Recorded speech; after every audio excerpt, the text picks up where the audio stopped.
Hi, welcome to the channel. Today's video is about how to configure your Clojure application, how you pass your configuration, and some best practices and some patterns that are used in production Clojure code.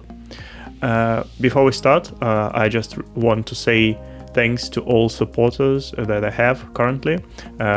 If you don't know, there is a page, Buy Me a Coffee, and I already have 3 supporters, and yeah, I really appreciate their support. So if you want to support the channel, just follow the link. It will be in the description in the video. But now let's just dive into the topic for today. So libraries that we're going to use, I'm using in this particular repo component to structure the application, and the input is just like a config map. So we're going to use Aero library to build the configuration to get the envs from the env variables and put them inside our Clojure map. But we'll talk about if you want to avoid library for that, it's kind of easy to do it yourself. So I'll show how to do that as well. And the main thing will be before we pass this configuration to our component system, we'll implement a Malli schema. So we'll validate that configuration that we rendered by the Aero library is valid against our schema. And after that, it should be saved to pass this configuration to our components.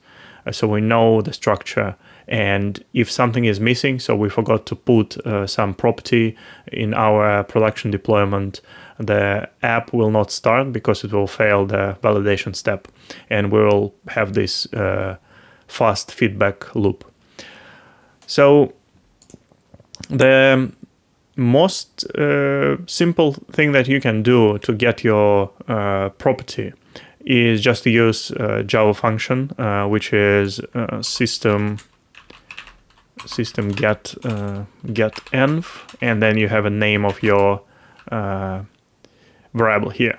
So to set environment in, if you use cursive and IntelliJ, you go to your REPL configuration and click edit, and if you scroll a bit, there'll be environment section, and you can click here, and it will be a list of all properties available inside the REPL. So the system get env will give you this value.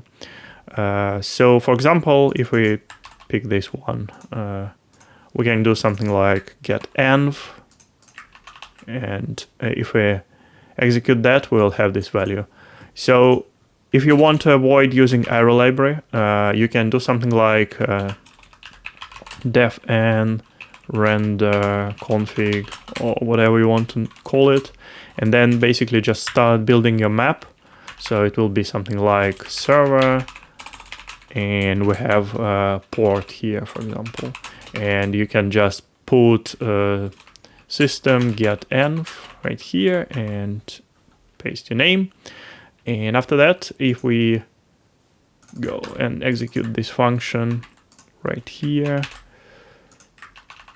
we have this nice map. So most likely you don't want your port to be a string. So on top of that, you can do parse long, for example. If we reload and execute, now we have this here. And maybe you want some defaults as well. So let's say if we put some wrong name here, just to demonstrate what happens if we don't have this property set in the runtime. So if we execute it, we now have exception because it basically doesn't exist. But to fix that, we can do or, right? And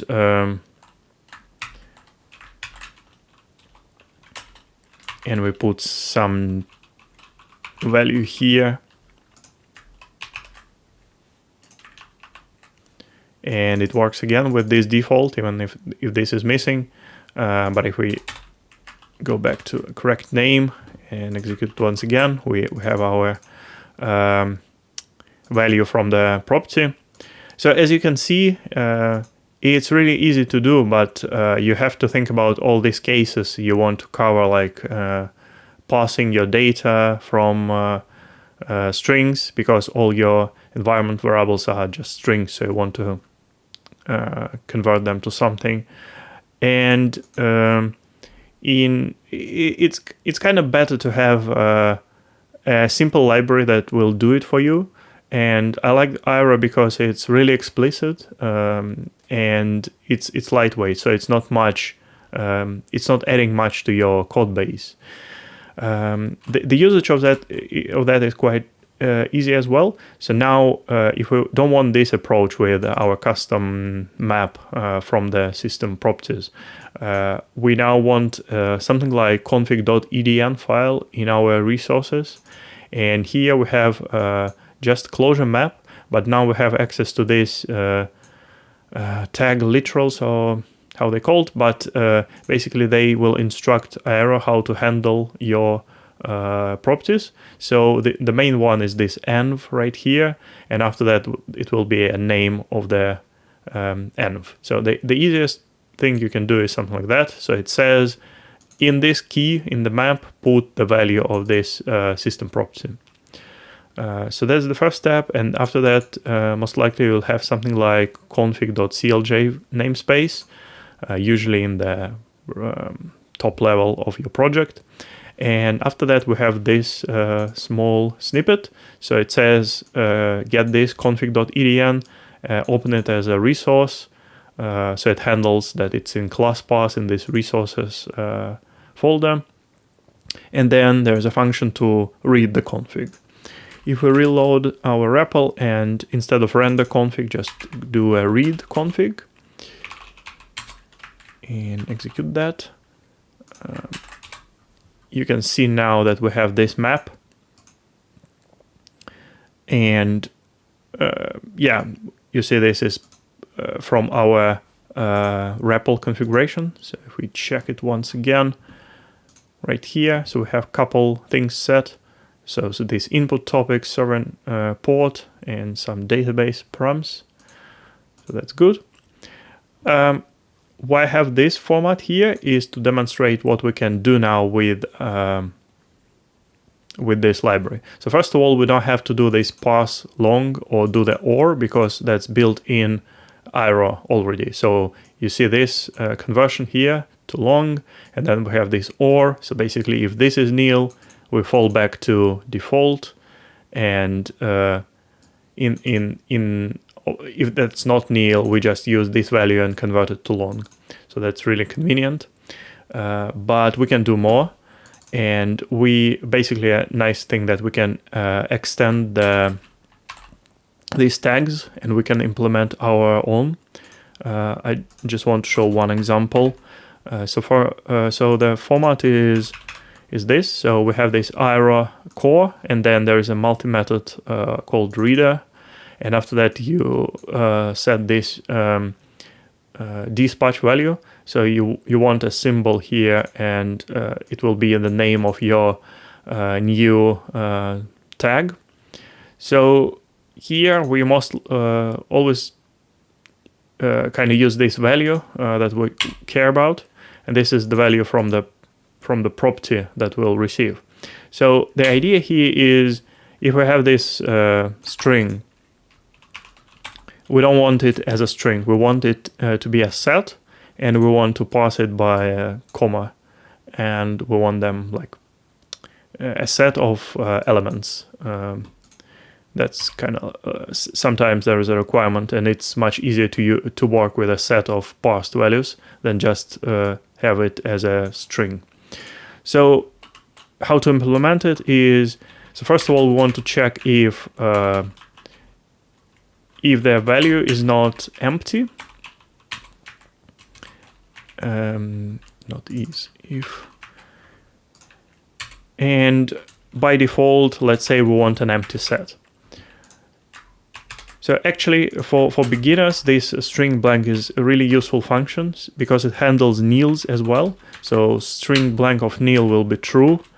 It will be true also for an empty string, but it also will be true for string that contains only white space. So that's kind of useful. If it's not empty, we want to parse. So it's split value and split it by comma. And after that, I just want to have some checks that we remove empty elements. So I want to remove everything that's blank. And after that, I want to map and I want to string trim. So I just want to remove trailing and forward empty empty characters. And at the end, I want into set, right?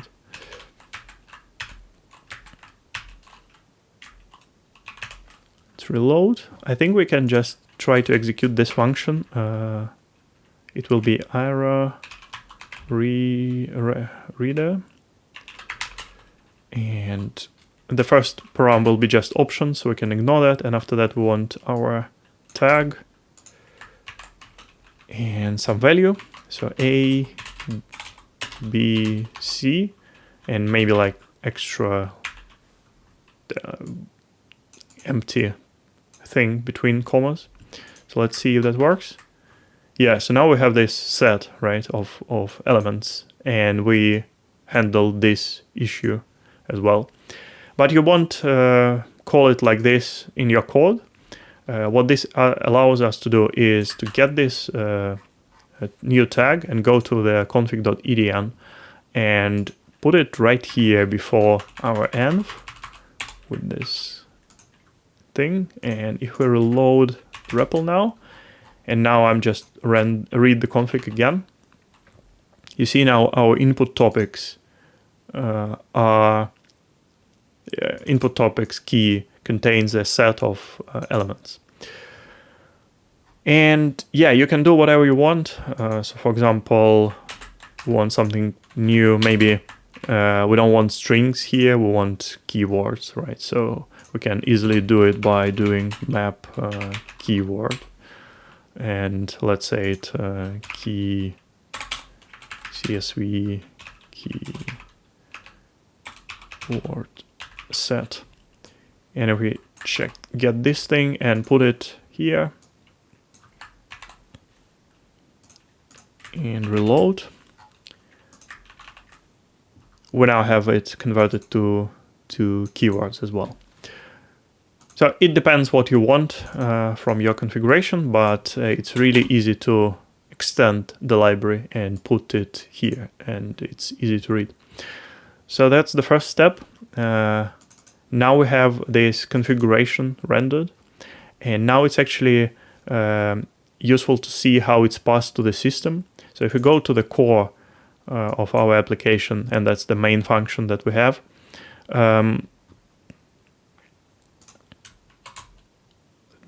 move it to the top.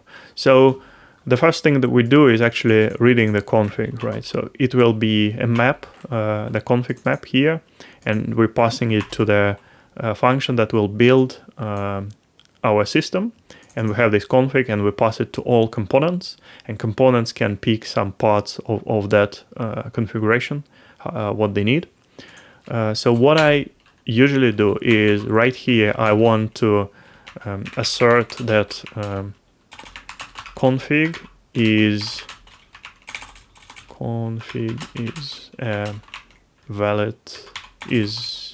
valid against schema.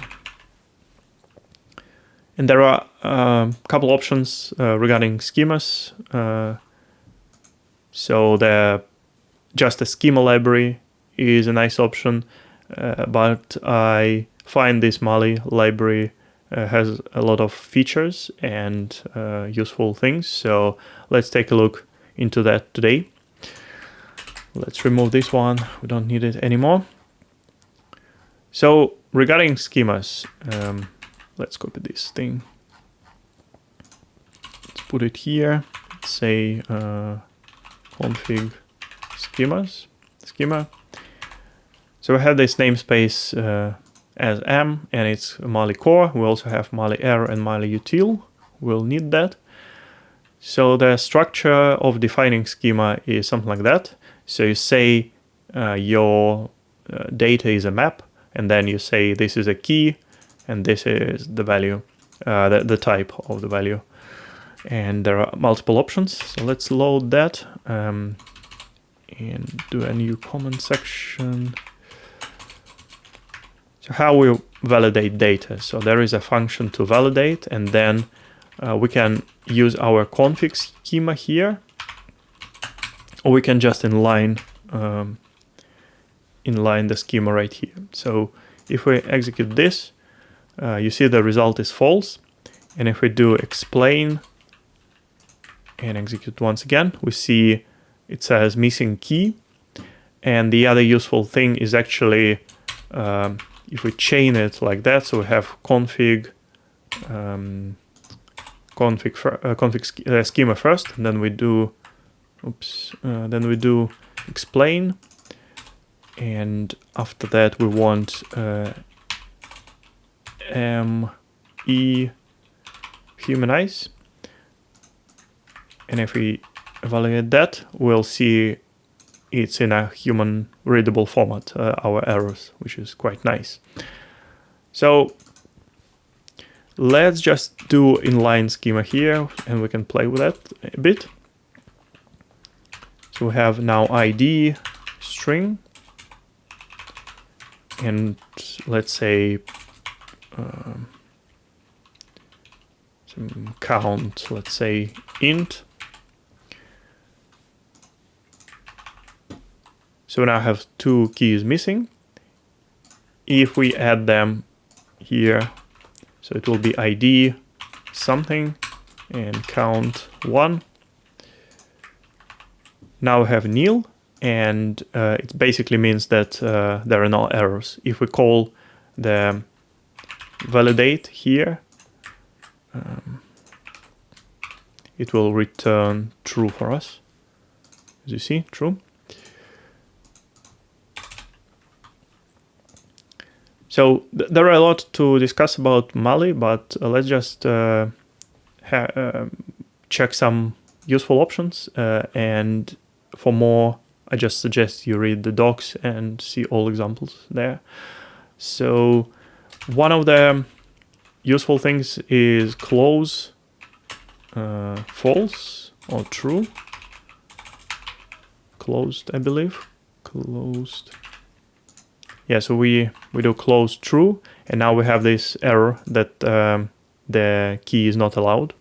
This is useful.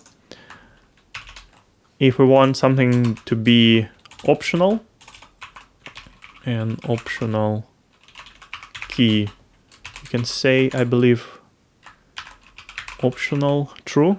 Yep, like this on the key level. And let's say we want a keyword.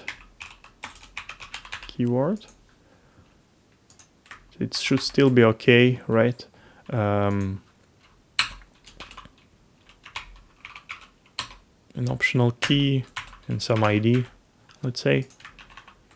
So now it's correct.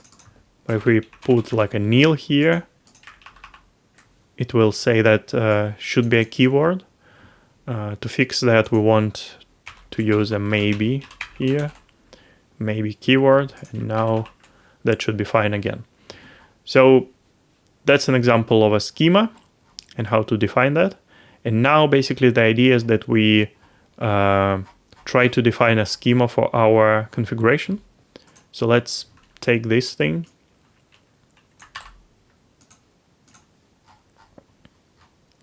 And if we go right here, so what we want server,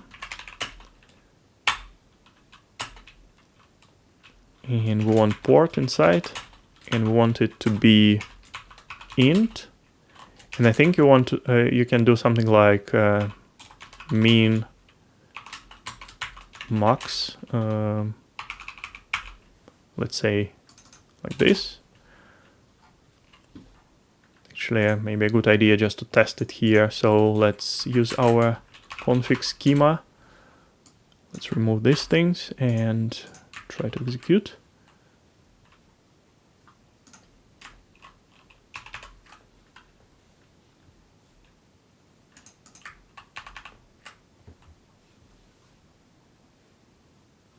Invalid schema. Ah, wait. So if we want a nested thing, right, we want to put a map here again, and that will be our field, like that.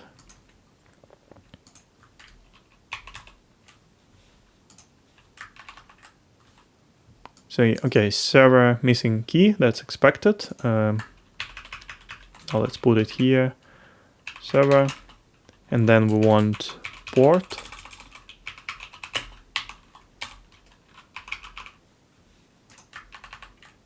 Now it's happy. What else? We also have this HTMX. So to add it, we want the same block like this. That will be HTMX. Yep. Port. And here it's nested again. So it will be map, and the field will be server.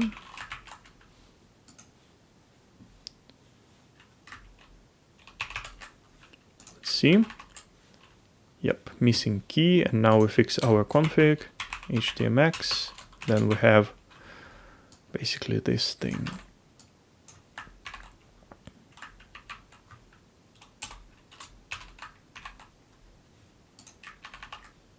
Yep, we're good. So maybe let's put a different port. And after that, we have these input topics.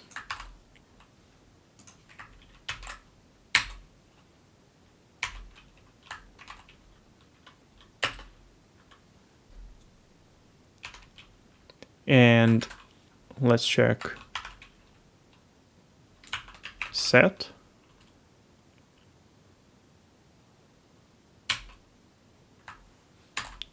So it will be set, and we want a set of strings. I believe that should work. Yeah, missing key. Let's try add that. Input topics.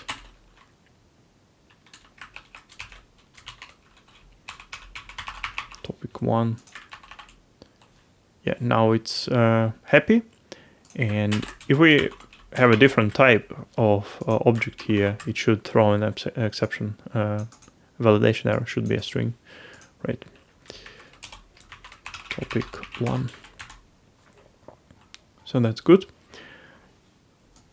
And one useful thing I want to show is conditional schemas. Just that's an example from one of production services configurations. So we want this block first, and that will be our common Kafka config.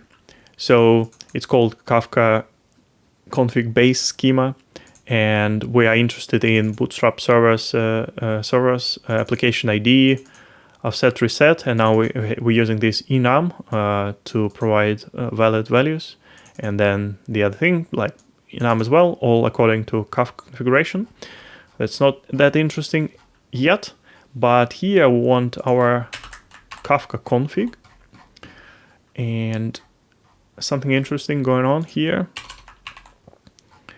So you see we're using this M schema and then this multi and dispatch.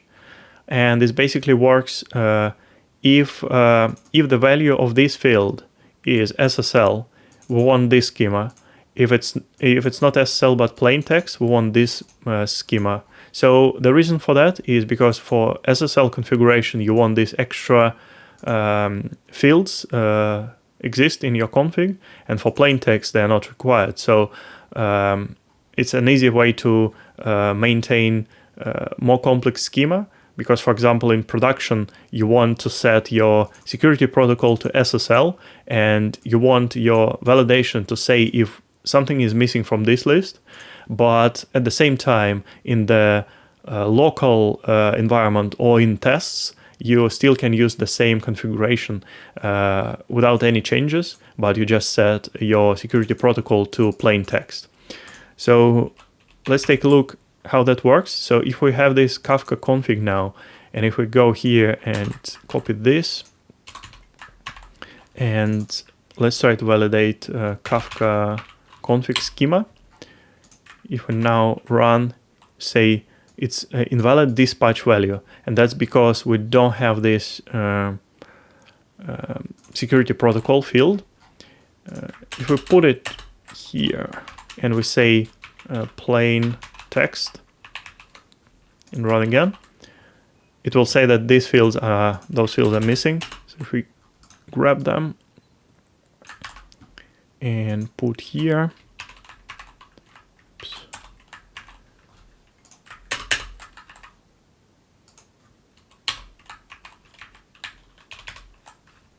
and just convert that to string. We don't really,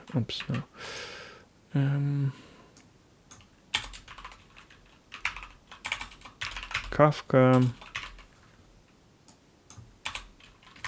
my app offset reset. Let's actually set it to none. You'll see how the enum validation works. This should be all, for example. And now if we run that, it just said that this is not an enum value. So let's pick one of allowed values.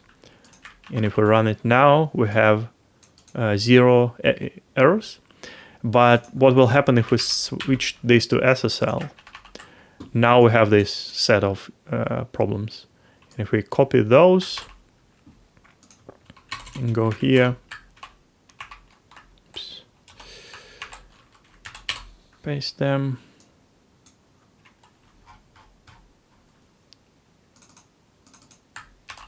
so key store type should be this value. Trust type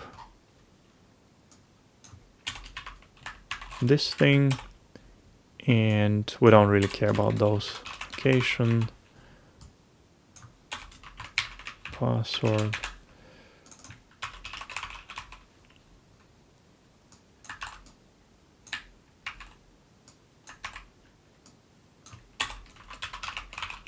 yeah, whatever. And now if we run it, we see no errors. Cool. So how we want to integrate that in our main config. So let's say we want a new field here. So it will be Kafka. And here we just reference to our schema. So it will be Kafka, and inside the Kafka key, there should be a map, submap that should be valid Kafka schema. That's good. And the last thing is to actually add that into our configuration. So let's grab this thing and we go to our config.edn, and it will look something like Kafka, and we put the map here, and yeah, let's say we want a different prefix. It will be RCA Kafka, something like that. So now this will be rendered to a Clojure map, and on top of that we want to validate that against the schema. So to do that, let's grab this bit and put it here under the config schema, and this will create a validator on top of the schema. So if we execute that, and now we want to, let's grab this bit. We know that's a valid config, and we want to put it here as Kafka key. And what we want to do is Let's do it like config. Let's put a map here, and now we want to call valid config and pass the config here, config there. Let's execute this let block, and it's true, right? If we put something wrong, that should be false. So we want SSL back. Now we have true, and the final bit is to add a check that it's actually valid. And to do that, I just suggest we write a small function that will be something like defn assert valid config, and I usually prefer this convention because that function will throw an exception if something is not correct. And what we want to do is when not, and we want to run this valid config, we want config as an input, and we're passing this configuration. So if that's not valid, we basically want to throw an exception. And let's build our map. So we want error, and we'll put some errors here. And then we want to x info to build our exception. We want our message here, config is not valid, something like that, and just throw. And for errors, I think you already know, it's kind of useful to have these human readable errors, as you can see them in the startup logs of your service if something goes wrong. So what we can do is this me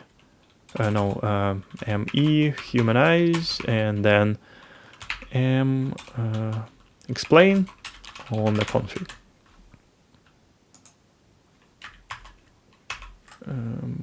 Boom schema, config schema.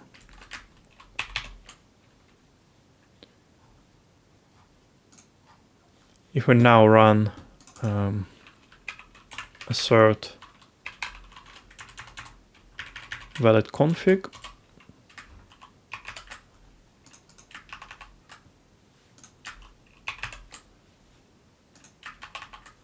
it should be nil. That's good. If we do a mistake, we have an exception. And if you want to get the full message, you can use this thing to access last exception in the REPL. And you see here that we actually have this human readable message that we don't have a correct key. Maybe other example will be just to use a wrong thing here, none.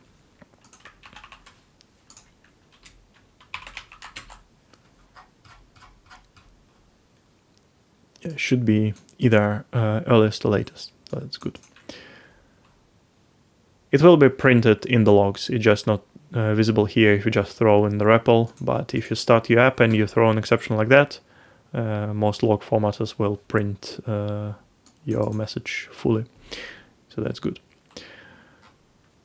Yeah, and yeah, as I said, the final thing is now we are here, right? So before the system creation in this function, we really want to assert that config is correct.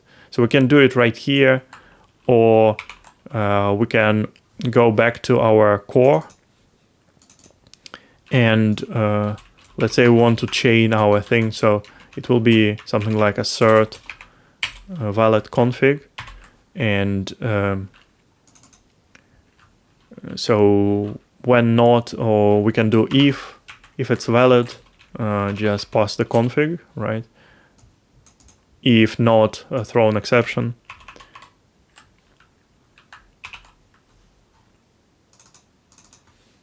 So it will be terminated here if it's not correct. If you don't like that, it's also an option to use the just config /assert and config right here, and it will throw an exception on this level. So it's up to you. But yeah, Thanks a lot. That's it for today. I hope you enjoyed the video. As usual, please like, subscribe, write your comments, questions, and don't forget that there is a Buy Me a Coffee page if you want to support the channel and my work. See you next video. Bye bye. Have a nice day.